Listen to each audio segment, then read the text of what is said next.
Ito na pala yung ating ginagawang solar setup ng aming kapitbahay. May 240 ampere dito na SCC, PWM at saka MPPT. So paano nga ba ito pinagsama yung dalawang controller?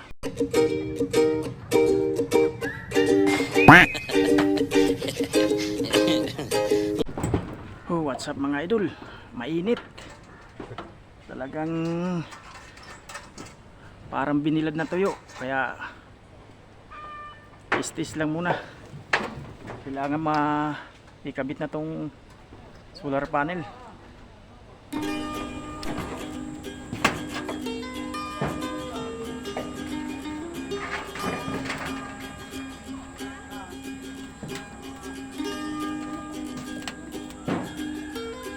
Hindi, huwag niyong bunutin yan. Hindi yan. Yung ano lang ho, yung pinakadugtong yan, yung dugtungan lang yan. May dugtungan. Hindi yata. Ngat na patik pala ng ano. Andito dugtungan niya. Kaya yung dugtungan yan, kulang yung C4. Ay, ari na din yung dugtungan. Nandyan? Ayan, nandiyan sa tapat. Yun, sa tapat.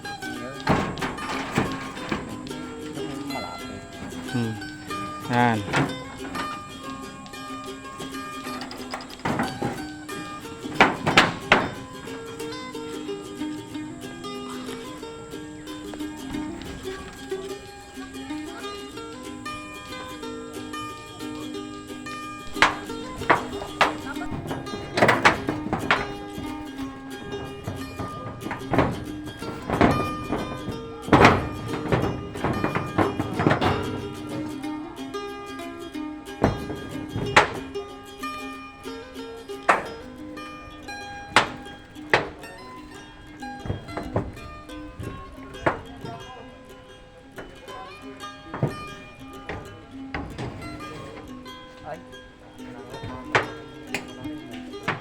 Aja si Raymond, patanggal nga na ring tali.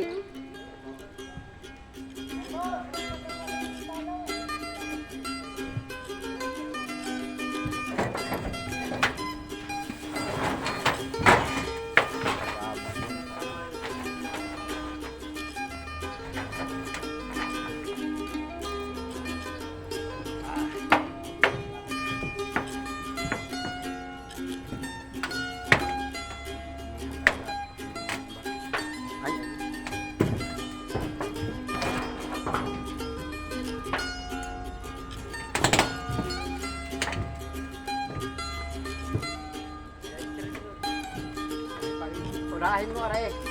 Raymond, unahin mo rin kabila.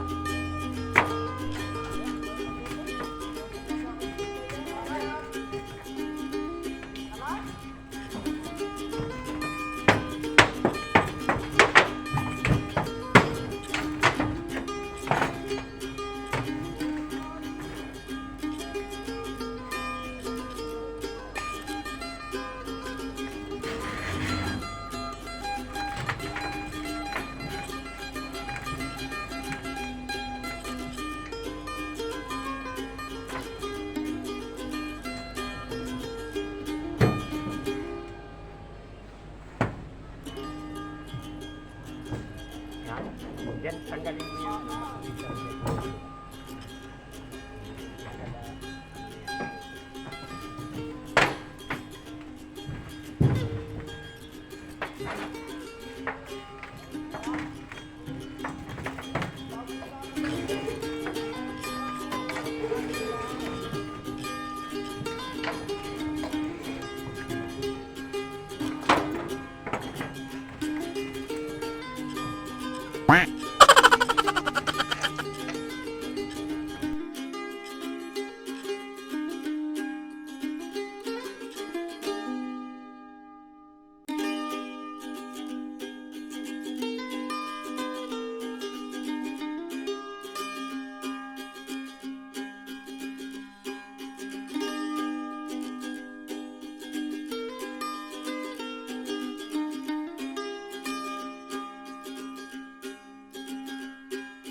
inaabot doon sa ilalim.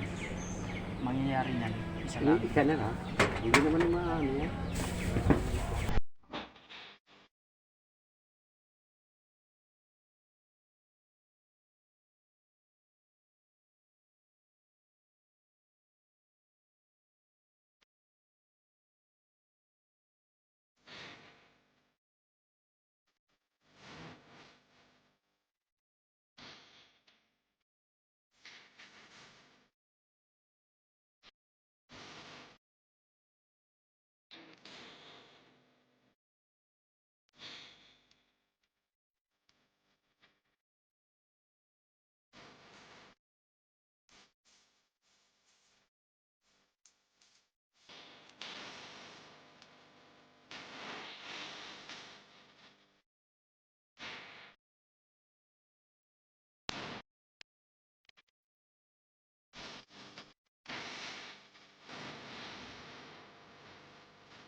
Sa wakas mga idol, natapos din tayo mga master.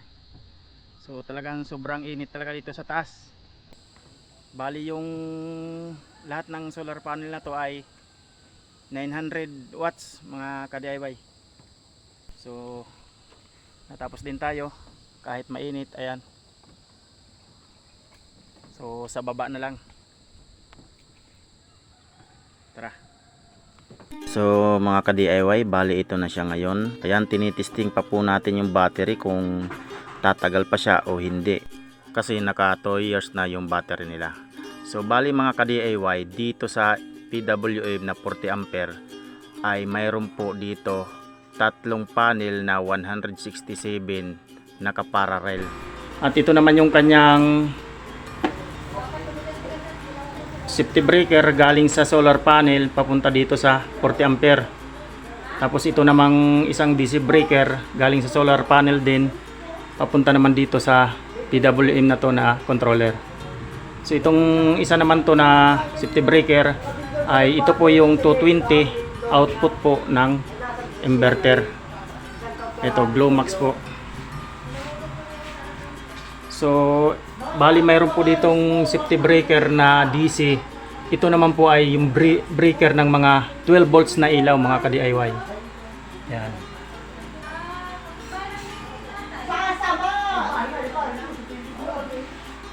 So ito na yung switch niya sa mga 12 volts. So bali dito naman mga ka-DIY ang nakalagay dito ay dalawang DC safety breaker na nanggagaling po sa controller papunta po dito sa battery.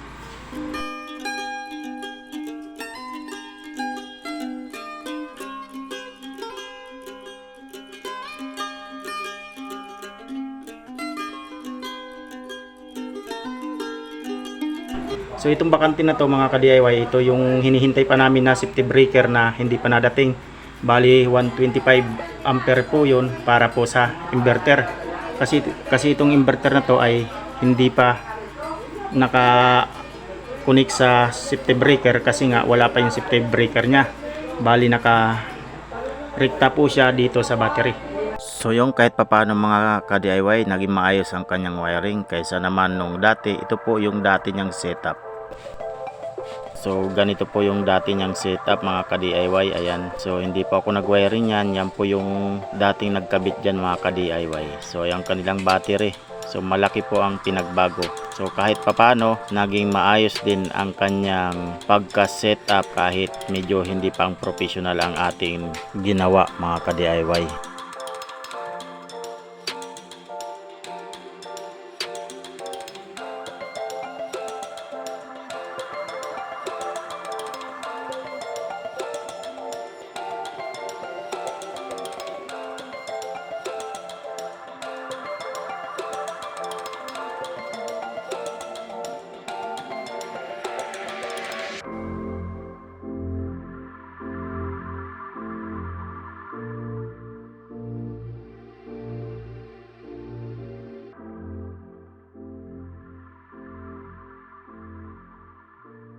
Kahit hindi po professional yung gawa natin, at least malaking pakinabang.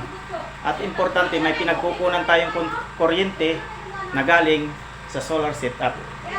So maraming salamat po sa inyong sulit na suporta dyan at panunood.